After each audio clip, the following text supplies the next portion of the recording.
이제 리뷰를 해보면 이제 지난 시간에 제가 녹강으로 올리긴 했는데 반도체에 대해서 얘기를 했어요. 저희가 지지난 시간에 이제 컴퓨터는 정보를 뭘로 표현하냐라는 질문을 제가 했을 때 사람이 정수를 표현하든 실수를 표현하든 캐릭터를 표현하든 컴퓨터는 결국에는 0과 1 비트로 인지한다라고 했습니다. 그러면 컴퓨터 하드웨어를 만들 때 그 비트를 표현할 수 있는 하드웨어를 만들어야 되잖아요. 그게 바로 이제 반도체인데요. 도체도 아니고 부도체도 아니고 반만 도체. 근데 그게 뭐 확률적으로 반만 도체가 아니라 어떤 컨디션을 부과하면 어떤 컨디션에서는 도체가 되고 어떤 컨디션에서는 부도체가 돼서 그게 결국 도체가 돼서 전류가 흐르게 되면 1, 전류가 안 흐르게 되면 빵, 이런 식으로 볼티지가 있고 없고를 디텍션하기에 아주 최적이고, 심지어 내가 그거를 컨디션을 줘서 컨트롤할 수 있기 때문에 내가 프로그램을 하는 바에 따라서 자유자재로 컨트롤할 수 있게 된단 말이죠. 이제 그게 아주 중요한 것이었습니다. 그래서 트랜지스터가 이제 컴퓨터의 가장 최소 단위인데 다리가 3개가 있었고 게이트에 따라서 뭐 양쪽 다리가 이어지네 마네 뭐 그런 얘기를 제가 했었어요. 그리고 이제 그 트랜지스터를 어떤 식으로 엮느냐에 따라서 연산들을 실제 하드웨어로 할 수 있게 되는 것이었죠. 그게 논리회로 설계에 나오는 수업 그 내용들인데 NOT도 되고 AND도 되고 OR도 되고 XOR도 되고 등등등 다 게이트를 잘 연결하면 여러 가지 연산을 하드웨어로 직접 할 수 있었습니다. 그리고 그거를 저렇게 기본적인 로직 게이트들을 다 만들어 놓고 이제는 이 로직 게이트를 다시 조합해서 더 복잡한 걸로 갈 수 있고요. 그러면 덧셈기도 만들 수 있고 메모리도 만들 수 있고 등등등 계속 만든 거를 또 컴바인해서 또 만들고 컴바인해서 또 만들고 하면 계속 복잡한 걸로 만들 수 있어서 원칙적으로 말하자면 우리가 짜고 있는 수많은 소프트웨어 프로그램들 동작들을 하드웨어로도 동일하게 다 구현할 수가 있습니다. 유일한 차이라고 하면 하드하냐 소프트하냐의 차이죠. 하드하냐 소프트하냐는 결국 유연하게 바꿀 수 있느냐 없느냐의 차이일 뿐, 엄밀하게 소프트웨어로 뭔가 할 수 있으면 하드웨어로도 다 할 수 있습니다. 대신 하드웨어로 한번 딱 만들어 놓으면 내 컴퓨터가 그거밖에 못해요. 다른 걸 못하고 그 특정 연산만 하고 또 다른 연산을 하려면 컴퓨터를 또 다시 만들어야 되죠. 근데 그렇게 하드한 걸 사람들이 싫어하기 때문에 소프트웨어가 나온 거지, 하드웨어가 뭘 할 수 없어서 소프트웨어가 나온 건 아닙니다. 그리고 어떤 연산이 되게 자주 쓰인다, 그럼 사실 소프트웨어보다는 하드웨어로 아예 빡 구현을 해서 굳혀버리는 게 속도는 훨씬 빨라요, 사실. 그래서 마치 파이썬과 C 프로그램의 차이인데요. 파이썬이 이런저런 걸 유연하게 개발하기엔 좋지만 성능은 느리거든요.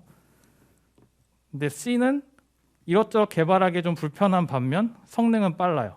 마찬가지로 하드웨어는 이것저것 빠르게 개발하기는 너무너무 불편하지만 한번 만들어 놓으면 엄청 빠르다. 왜냐하면 결국 어떤 소프트웨어든 소프트웨어로 짠 언어가 번역이 돼서 밑으로 가서 하드웨어랑 소통해야 되는데 아예 애초에 하드웨어로 만들어 놓으면 그런 소통도 필요 없이 하드웨어가 직접 모든 걸 다 하기 때문에 속도가 훨씬 빠릅니다. 그 대신 개발을 이것저것 하기는 불편하다.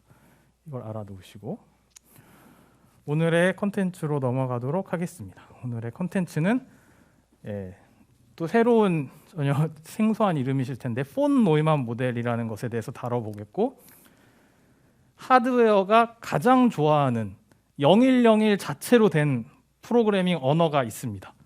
그게 머신 코드라는 건데 그거를 한번 슬쩍 맛보기만 해봅시다. 이거를 막 열심히 우리가 배워서 이걸로 프로그래밍 하자는 건 아니고 그냥 이런 걸 하드웨어가 좋아한다라는 걸 말씀을 드리겠습니다. 그래서 폰 노이만 한 다음에 인스트럭션 얘기를 하고 끝낼게요. 처음에 폰 노이만입니다. 그냥 옛날 얘기 듣듯이 한번 쭉 들어보세요. 옛날 옛적에, 옛날 얘기가 맞죠. 예전에는 소프트웨어가 없었습니다. 그러니까 당연히 뭐 소프트웨어를 깔고 지우고 이런 컨셉 자체가 없었다고 봐야겠죠. 이제 그런 시절에는 이제 컴퓨터가 결국 어떤 서킷인데, 전자회로인데 특정 프로그램 자체가 그냥 컴퓨터였습니다. 컴퓨터가 프로그램 자체예요. 예를 들면 계산기, 하면 전혀 유연하지 않잖아요. 특정 오퍼레이션만 수행하도록 딱 특화된 어떤 컴퓨터잖아요. 그런 식으로 이것저것 많이 할 수 있는 범용성 기계가 아니라 특정 목적에 딱 설계되면 그거를 위해서만 돌려야 하는 컴퓨터였습니다. 다른 일을 하고 싶으면 컴퓨터 하나 더 사야 돼요. 다른 용도로 다시 만들어서. 그래서 프로그램은 단순히 그냥 서킷 자체였다. 사실 그 시절에는 언어 그런 관점이 아니라 서킷이었습니다. 서킷. 그런데 이제 다들 아시다시피 슈퍼 어노잉하다. 너무너무 짜증이 난다. 다른 컴퓨터를 만드는 것은. 그러니까 프로그램 하나 새로 짜는 것마다 회로를 다시 만든다고 생각하면 이제 너무너무 짜증이 난다는 거죠. 그래서 사람들이 원했습니다. 여러 프로그램을 돌리는데 서킷은 안 바꾼 상태로, 그러니까 컴퓨터 한 대인데 그 안에서 여러 개의 프로그램을 아무것도 바꾸지 않고 그냥 소프트하게 돌리고 싶은 거죠. 그래서 그게 소프트웨어가 된 거죠. 하드웨어는 바꿔야 되니까 하나의 컴퓨터로 이것저것 빠르게 바꿀 수 있는 소프트웨어를 개발하고 싶었던 겁니다. 그래서 예전 시대의 태초에 이제 소프트웨어는 이런 식으로 생겼습니다. 이게 소프트웨어였습니다. 뭐냐면 프로그램을 하는데요. 지금처럼 막 멋있게 파이썬으로 짜는 게 아니라 종이에다가 펀치카드, OMR 카드 이런 거 아시죠? 이제 펀치카드에다가 특정 위치에다가 구멍을 뚫으면 그게 컴퓨터가 특정 어떤 신호로 인식하는 거예요. 그래서 어디에다 프로그램을 뚫을 거냐에 따라서 이제 프로그램 동작이 달라지는 거죠. 소프트웨어라고 부르긴 되게 민망하지만 적어도 컴퓨터는 안 바꿔도 됩니다. 컴퓨터는 그대로 놓고 다른 펀치카드를 넣으면 다른 프로그램을 돌릴 수 있는 시대가 된 거죠. 그러니까 상당히 소프트웨어졌죠. 예전에 비하면. 그래서 이제 소프트웨어 프로그램이, 근데 이때 안 좋은 거는 소프트웨어긴 한데 이 프로그램이 지금 컴퓨터에 저장되어 있는 게 아니라 종이에 저장되어 있잖아요. 종이에 저장돼서 창고에 보관되는 거죠. 그래서 지금은 우리가 뭐 하드디스크에 프로그램을 막 이것저것 저장해 놓은 다음에 예전엔 창고에 막 이렇게 펀치카드가 있는 거 한 대를 갖다 놓고 그다음에 또 다른 프로그램 또 물리적으로 다른 데 갖다 놓고 이렇게 해서 보관해야 되고 그러던 시대가 있었죠. 그래서 하드웨어랑 완전히 분리되어 있는 별도의 것이고 그다음에 이제 인풋으로 지워지게 된다.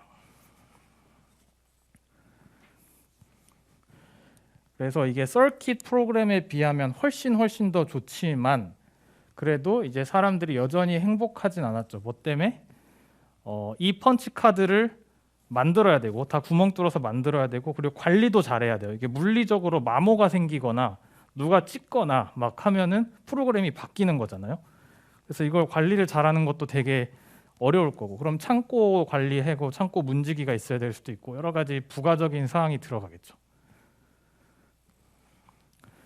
그래서 이제 폰 노이만이라는 분이 여기서 등장하는 건데 이제 무슨 얘기를 하냐면 펀치카드에다가 물리적으로 저장하지 말고 컴퓨터에다가 전자적으로 프로그램을 저장하면 어떻겠니? 라고 이제 제시를 한 거죠. 그럼 이제 컴퓨터 안에 프로그램이 실제로 들어가는 거죠. 그래서 펀치카드가 아닌 서킷에다가 전자적으로 저장하자는 컨셉, 그게 바로 스토어드 프로그램 컨셉입니다. 네. 컴퓨터 안에 프로그램이 저장되는 시대로 넘어오는 겁니다. 이분이 얘기를 하면서 이제 메모리 개념이 여기에 들어갈 수밖에 없죠. 이제는 프로그램이 저장되는 어떤 디스크 공간이 필요한 거죠. 이렇게 스토어드 프로그램을 컨셉을 만들고 실행을 하려면 이제는 메모리가 프로그램을 실행하는 중심에 와야 돼요. 예전에는 펀치카드가 있어서 펀치카드랑 예를 들면 CPU랑 소통하면 됐거든요. 근데 이제 프로그램이 펀치카드에 있는 게 아니라 메모리에 있단 말이에요. 그래서 메모리가 모든 것의 중심이 되고 메모리가 CPU랑도 소통을 하고 메모리가 뭐 키보드랑도 소통을 하고 메모리가 뭐 모니터랑도 소통을 하고 이렇게 왔다 갔다 이제 메모리가 해줘야 된다는 말이죠. 그래서 이제 메모리가 프로그램을 가지고 있습니다. 그 다음에 이제 인풋 여기 I 기계가 있고 O 기계가 있네. IO가 있고 여기 지금 CPU 프로세싱 유닛이 있고 여기 모든 걸 관장하는 컨트롤 유닛이 있는데 하나씩 얘기를 해봅시다. 자, 일단 프로그램은 메모리에 있다 그랬고 그 다음에 이제 데이터는 어디 있나? 데이터랑 프로그램이 동시에 필요하잖아요.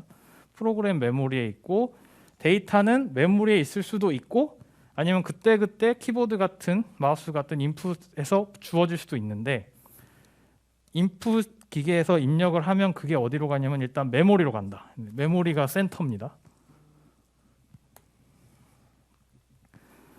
그 다음에 이제 프로그램이 메모리에 저장돼 있을 때 하나씩 어디로 줘야 되냐면 이 CPU에다 줘야 되죠. 이번에 실행할 명령어 CPU에다 주고 그럼 명령어를 실행해서 CPU가 결과값을 내면 그 결과값을 다시 메모리에다 줘야죠.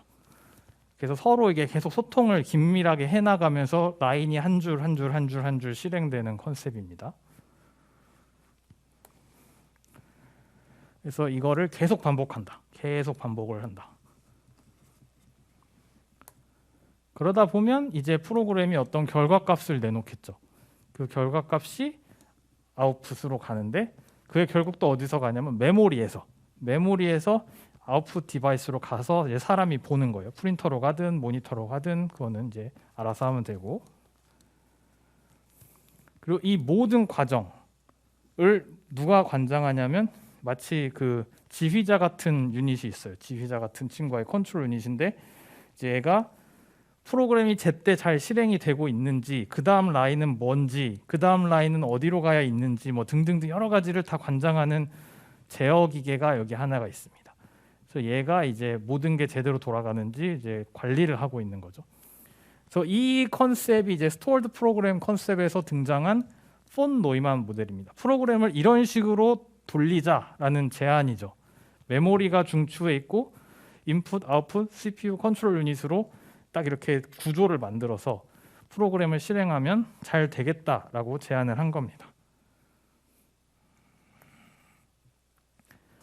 그래서 각각 컴포넌트를 한번 보죠. 자, 폰 노이만 모델의 첫 번째 컴포넌트는 이제 주인공 메모리입니다. 아이고. 네. 자, 메모리는 제가 뭐 하드웨어 그 수업 저번 시간에 할 때도 녹강에서 잠깐 언급은 했는데 그리고 뭐 이미 사실 제가 많이 파이썬 할 때도 얘기하긴 했지만 메모리에는 마치 아파트처럼 이제 돼 있어서 각 101호, 102호, 103호 이런 여러 주소들이 있어요.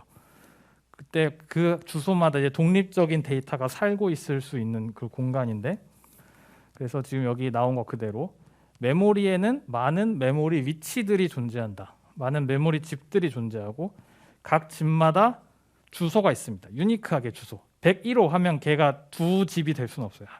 101호란 주소는 하나의 메모리 칩을 특정해서 가리키는 거죠. 그 다음에 그 위치에는 이제 스캔을 데이터를 가져올 수도 있고 뭐 거기에 저장할 수도 있고 그런 기능이 있는 거죠.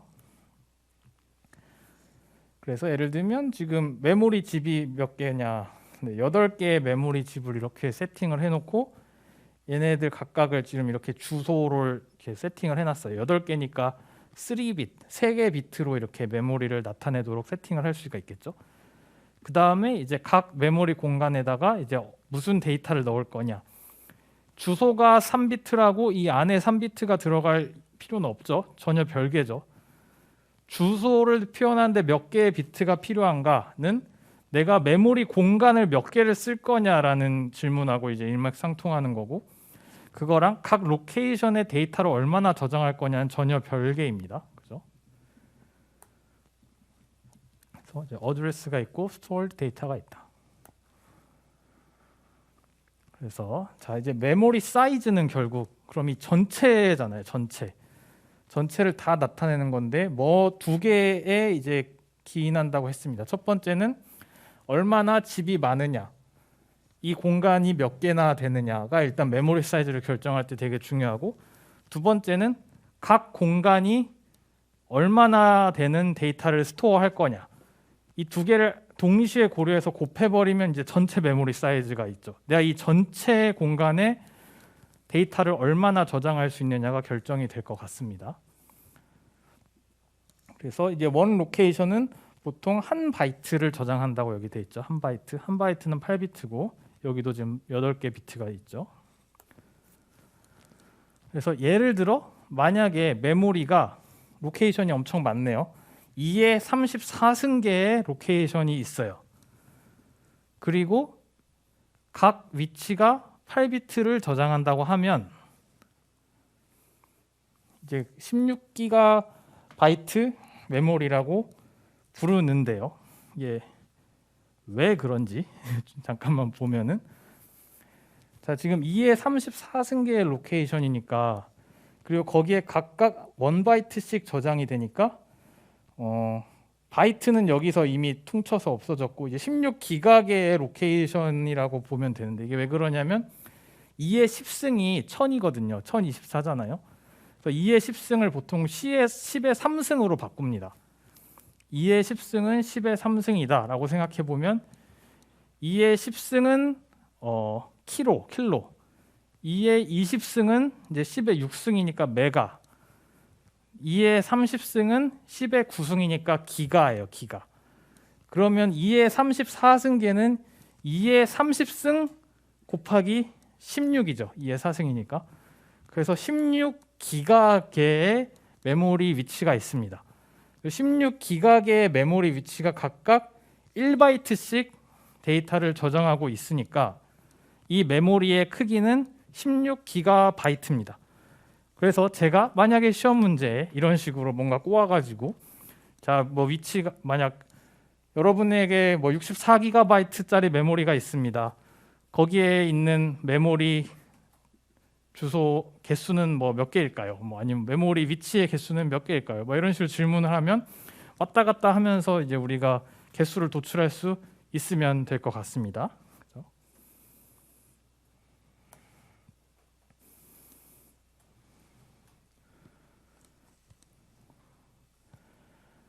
그리고 이제 이게 또 그 다음 위치, 그 다음 순서는, 그래서 16기가바이트의 메모리라면 메모리 주소를 나타내는데 몇 개의 비트가 필요합니까? 라고 이제 제가 물어보는 거예요. 그럼 이제 16기가바이트면 바이트 빼고 16기가계의 메모리 주소가 있고 이걸 2의 34승으로 나타낼 수 있으니까 메모리 주소를 나타내는데 34비트가 필요하겠다라고 이제 유추를 하실 수 있으면 아주 훌륭합니다. 여러분들은 이제 뭐 스마트폰을 사든 뭘 사든 이 메모리 사이즈에 대한 실체를 알게 된 거죠.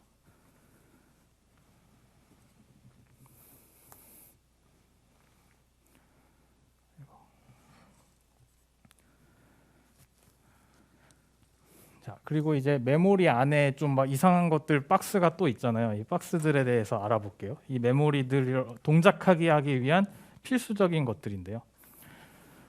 이 메모리 안에는 두 개의 레지스터가 있다고 제가 써놨네요.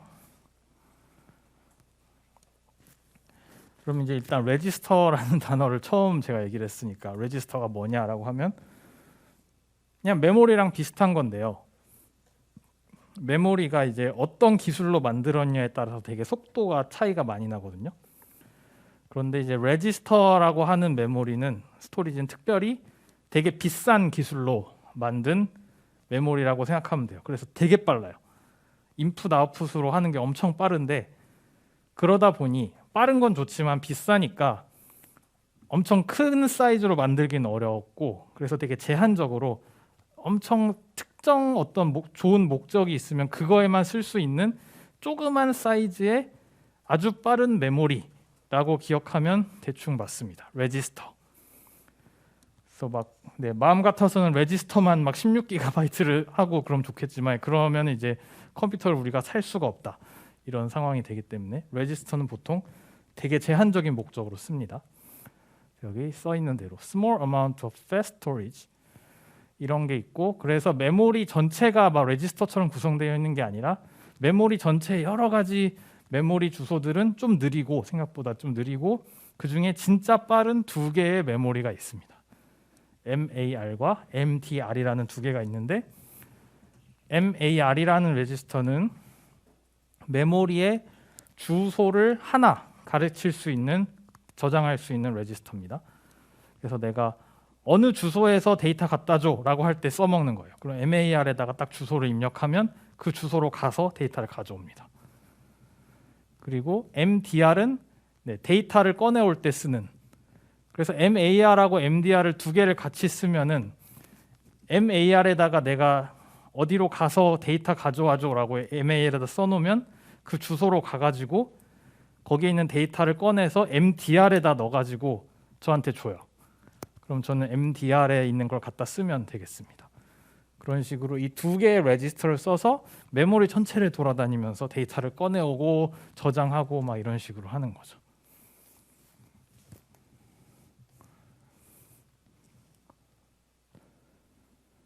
그래서 만약에 지금 첫 번째 example, 만약에 A라는 밸류를 B라는 위치에다가, B라는 주소에다가 저장하고 싶다. 그럼 어떻게 MAR하고 MDR을 써서 이걸 해낼 것이냐라고 물어보겠죠. 그래서 어떻게 하냐면 MAR에다가 B의 주소를 써요.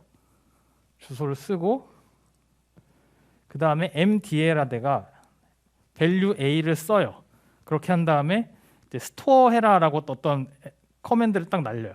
그럼 이제 MAR하고 MDR에 이미 다 정보가 있잖아요. 그걸 가지고 어떻게 하냐면, 자, MDR에 있는 정보가 어디로 가냐면 MAR이 가리키는 B라는 주소에 가가지고 거기에서 뚜껑을 열고 MDR에 있는 정보를 저장하는 거죠.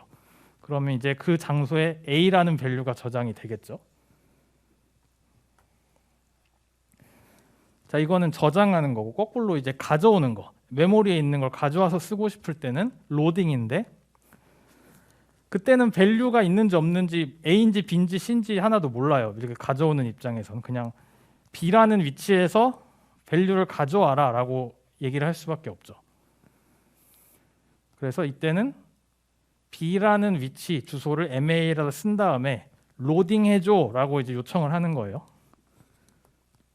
그러면 B 장소에 있던 메모리에 있던 그 밸류가 뭔진 모르겠지만 꺼내 와서서 그 MDR에다가 저장이 됩니다. 그럼 이제 저는 MDR을 까보면 내가 원하던 정보가 있겠죠. 근데 그게 밸류 A일 거예요, 아마. 그죠? 그런 식으로 이제 MAR에 주소 넣고 MDR에는 내가 쓸 정보든 아니면 그 걔가 토해낸 정보든 MDR에 써 있고, 그 다음에 내가 커맨드를 로드냐 스토어냐만 이제 특정을 해주면 이제 메모리와 프리하게 소통할 수가 있게 됩니다.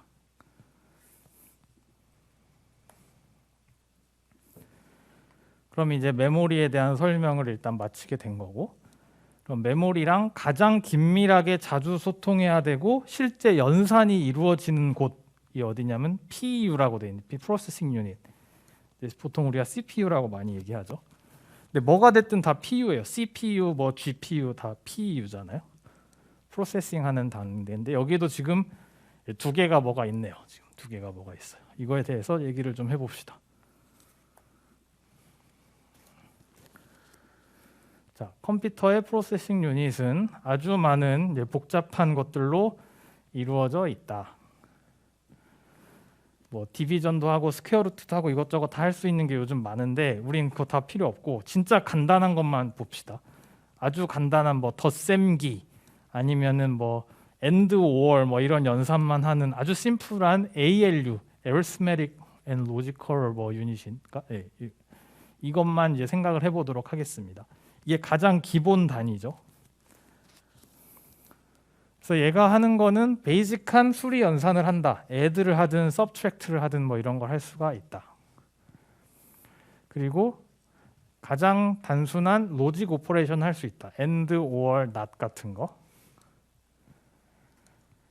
그리고 이제 되게 중요한 부분인데 ALU는 보통 데이터를 처리할 때 그 데이터의 크기가 픽스되어 있다고 가정합니다. 이게 뭐 4비트인지 8비트인지 모르는 상태로 처리를 하는 게 아니라 엄청 아랫 레벨로 가면 갈수록 유연성이 떨어져요. 그래서 픽스된 사이즈의 데이터만 취급합니다. 그래서 그 픽스된 사이즈의 데이터, ALU가 처리할 수 있는 픽스된 사이즈의 데이터를 월드라고 보통 부르고요. 그래서 만약에 우리가 덧셈 연산을 하고 싶으면 ALU는 2개의 월드를 공급을 받습니다. 굳이 이제 데이터라고 표시를 안 하는 게 데이터는 뭐든 다 데이터잖아요. 그러니까 데이터 자체에 어떤 엄청난 의미가 있지는 않은데 월드라고 하는 순간 하드웨어의 가장 밑단에 그 중에서도 가장 베이직한 유닛인 ALU가 취급하는 아주 특수한 형태의 픽스드 사이즈 데이터라는 의미가 있기 때문에 여기서 월드라고 쓰는 게 더 명확하죠. 그래서 2개의 월드를 인풋으로 받은 다음에 하나의 월드를 아웃풋으로 토해낼 거다. 그 하나의 월드도 픽스드 사이즈일 거고 그게 아마 이제 덧셈한 결과물이겠죠. 그래서 이제 대부분의 마이크로 프로세서들이 요즘에 이 픽스드 사이즈라고 하면 그 사이즈가 몇인지가 궁금하잖아요. 보통 32비트 아니면 64비트입니다. 이 월드 사이즈가. 여기서 무슨 얘기가 나오냐면 내 컴퓨터가 내 윈도우가 64비트 머신입니까? 뭐 64비트짜리 운영체제입니까? 32비트짜리 운영체제입니까? 뭐 이런 얘기들이 이 워드 사이즈예요. 사실 워드 사이즈. 여기서 모든 게 기인하게 됩니다.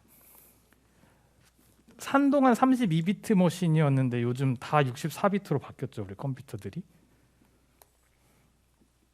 그래서 여러분이 저 윈도우의 경우에 PC 내 컴퓨터에 가서 속성을 누르게 되면 시스템 종류에 이런 게 뜬다. 64비트 운영체제 그리고 X64 기반 프로세서. 이게 뭐냐면 월드 사이즈가 64비트라는 뜻입니다.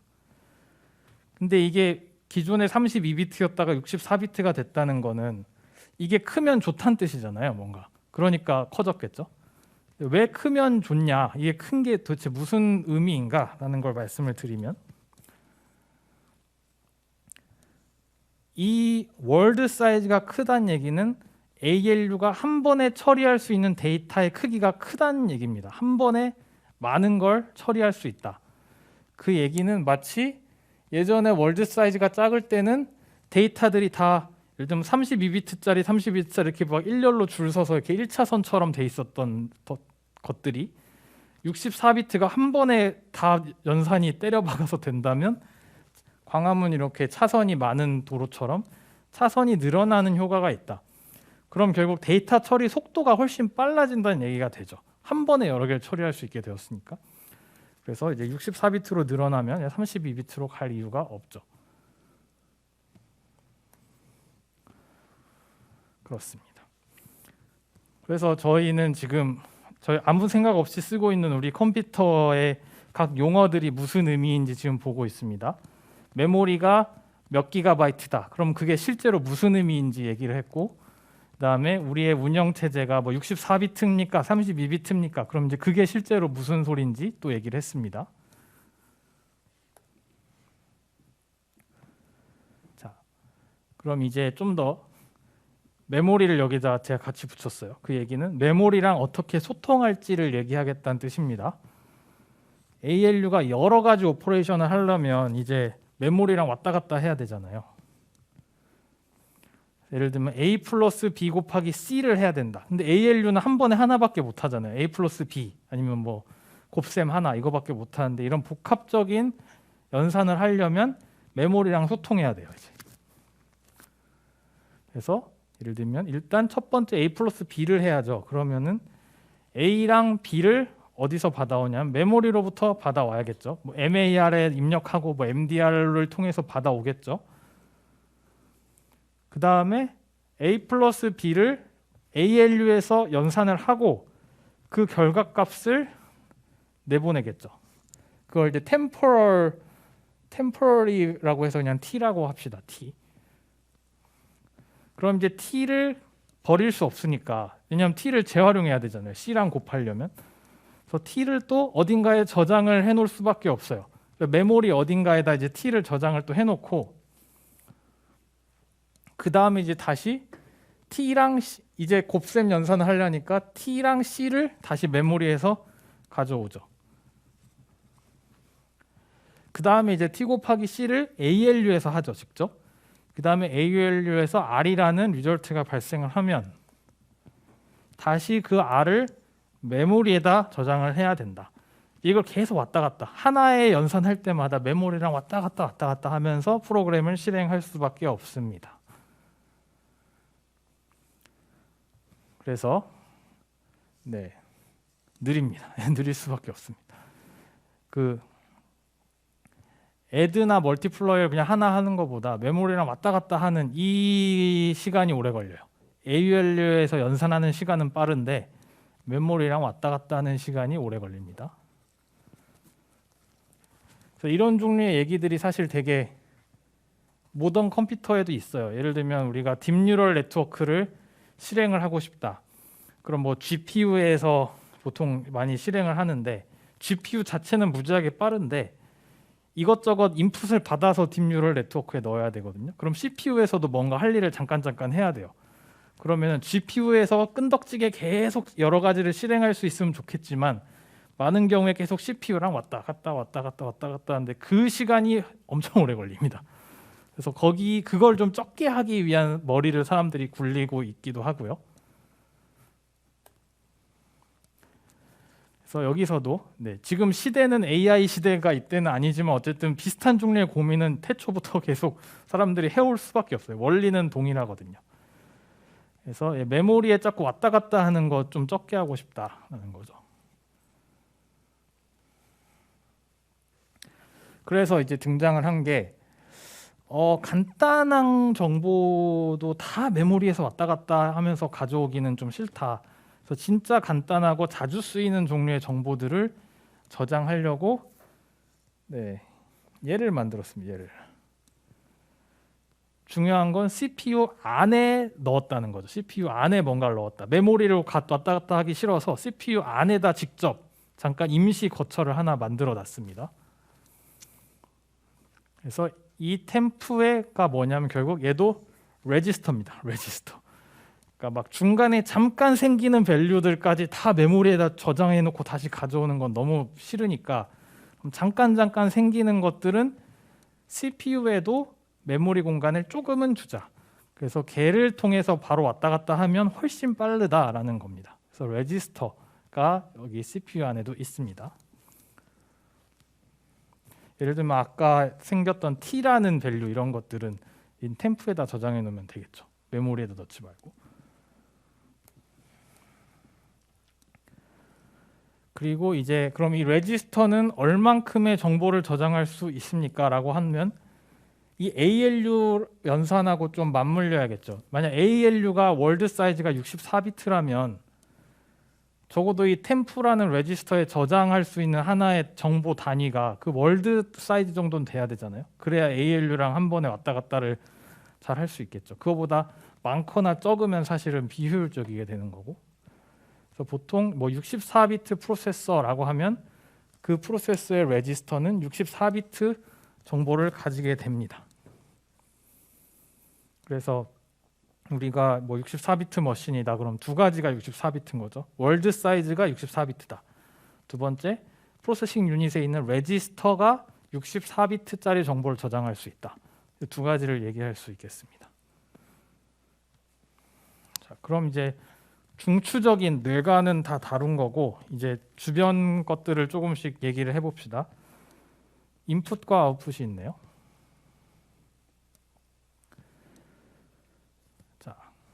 디바이스들인데 뭐냐면 메모리, 여기 또 메모리가 나와요. 메모리에다 데이터를 넣을 디바이스, 메모리에서 데이터를 끄집어내서 사람에게다 던질 그런 디바이스, 그런 것들을 인풋 아웃풋 기계라고 합니다. 그리고 이제 각 디바이스도 이제 제대로 동작하려면 결국 또 레지스터 같은 것이 있어요. 그래서 그걸 바탕으로 왔다 갔다 하게 될 겁니다. 예를 들면 키보드 같은 경우에는 어디를 눌렀다. 그럼 내가 어디를 눌렀으면 그 위치가 있을 거 아니에요. 눌린 위치. 그게 레지스터에 담겨가지고 메모리로 가는 거죠. 그럼 그게 결국 A를 눌렀으면 A라는 표시가 될 거고 B라고 했으면 B라는 표시가 될 거고. 그래서 그런 레지스터를 통해서 간단하게 소통을 할 수 있을 거다. 모니터도 마찬가지로 소통을 할 수 있을 거다. 그래서 결국 레지스터가 여러 디바이스들 간에 소통을 할 수 있는 되게 매개체가 됩니다. 그래서 진짜 자주 쓰이는 정보들만 뽑아다가 작은 사이즈의 레지스터를 잘 만들어서 디바이스들 간에 빠른 소통이 이루어지게끔 컴퓨터가 설계가 돼 있는 거죠. 이제 마지막 컴포넌트네요. 컨트롤 유닛. 아까 말씀드린 대로 구슬이 서말이어도 꿰어야 보배고, 오케스트라에 수많은 악기 주자들이 있어도, 밴드에 수많은 악기 주자와 보컬이 있어도 결국에는 프론트맨이든 지휘자든 있어야 된다. 그래서 서로 제때 딱 알맞은 오퍼레이션만 하도록 관리 감독이 잘 되어야 합니다. 그래서 할모니를 잘 이루도록 하는 역할이 이제 컨트롤 유닛이 하는 거죠. 서로 싱크가 잘 맞아서 돌아가야죠. 이러려면 컨트롤 유닛이 할 일은 지금 현재 상태가 어떤지를 알고 있어야 돼요. 지금 현재 메모리에 어떤 프로세스, 어디에 저장되어 있는 어떤 프로그램 인스트럭션이 ALU에서 수행되고 있는지에 대한 그 인지가 있어야, 그게 다 끝나면 그 다음 것이 어딘지를 보고 거기에 가서 또 다시 꺼내서 ALU에다 주도록 해라, 뭐 이런 명령을 내릴 수가 있거든요. 그래서 그게 이제 IR, 또 레지스터가 나와요. 컨트롤 유닛에도 레지스터가 나오는데 뭘 저장하는 레지스터냐면 인스트럭션 레지스터가 하나가 있습니다. 인스트럭션 레지스터라고 하면 현재 실행되고 있는, 아까 뭐 A 플러스 B다. 그럼 A 플러스 B라는 그 연산이 하나의 인스트럭션이 돼요. 가장 최소 단위의 연산. 그래서 현재 실행되고 있는 인스트럭션이 뭔지 저장하고 있는 거예요. 그게 이제 IR이고, A 플러스 B라는 연산 자체가 저장되어 있는 겁니다. 연산이 저장되어 있다고 하면 무슨 소리인지 잘 안 와닿을 수도 있는데, 컴퓨터가 어떠한 연산을 이해하려면 그 연산도 결국 비트로 표시되어야 되거든요.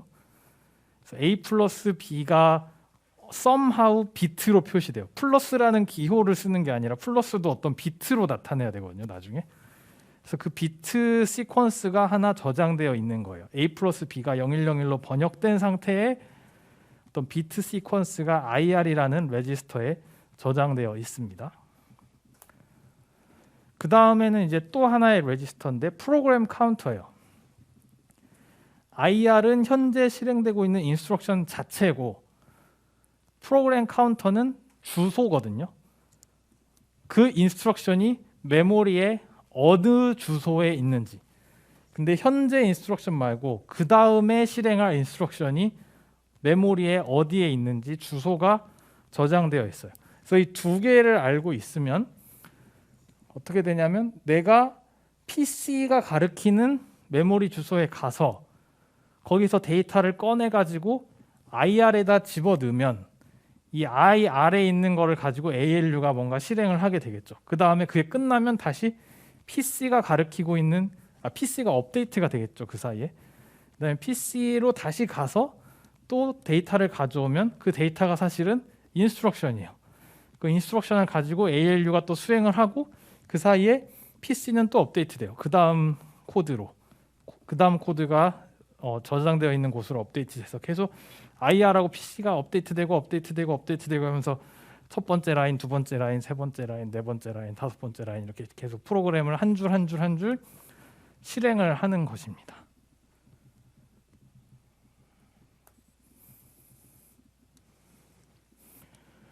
그래서 폰 노이만 모델은 프로그램과 데이터가 모두 전자적으로 저장되어 있습니다. 컴퓨터의 메모리에 어떤 식으로 저장되어 있냐면 비트 시퀀스로, 비트의 순열로 저장이 되어 있고, 프로그램은 프로세싱 유닛에서 실행됩니다.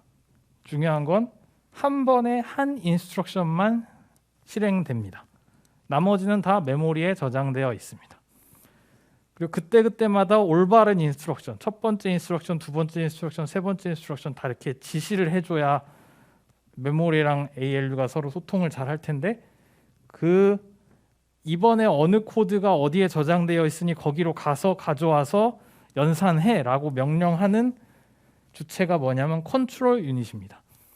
컨트롤 유닛이 적절하게 가이드를 해주면 그거에 따라서 메모리랑 ALU가 계속 소통을 하면서 코드를 다 실행을 하는 겁니다. 하나씩.